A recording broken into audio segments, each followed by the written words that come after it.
Now let's move on to the explanation of last paragraph. In this paragraph, there are following complex words. The first complex word is grimed, जिसका उर्दू में मतलब है आलूदा करना.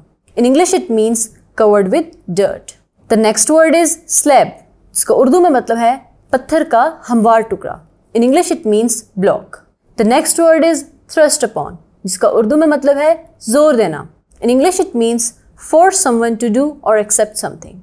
The last complex word is handbills, जिसे उर्दू में इश्तिहार कहते हैं. In English it means pamphlets or leaflets.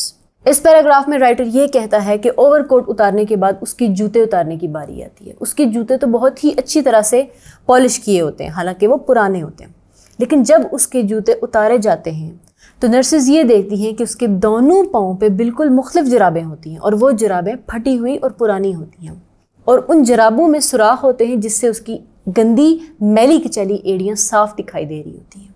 इसके बाद उसके ओवरकोट में से कुछ चीज़ें निकाली जाती हैं मुख्तलिफ पॉकेट्स में से, और वो चीज़ें कुछ चंद ही होती हैं, जिनमें कुछ आने होते हैं, सिगरेट होता है, एक ब्लैक कलर का कंगा होता है, रुमाल होता है, ग्रामोफोन की वो लिस्ट होती है जो उसने म्यूज़िकल इंस्ट्रूमेंटल शॉप से ली थी.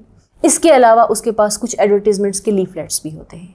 लेकिन अफसोस इस बात का कि जो छड़ी उसके हाथ में थी वो छड़ी कहीं इस पूरे हादसे में खो चुकी होती है और यहाँ पे ये स्टोरी ख़त्म हो जाती है. So we are done with the explanation of all the paragraphs from this chapter. We will discuss chapter number 15 in the next video inshallah. This is Zile Huma, your English instructor from tutoria.pk. Allah Hafiz.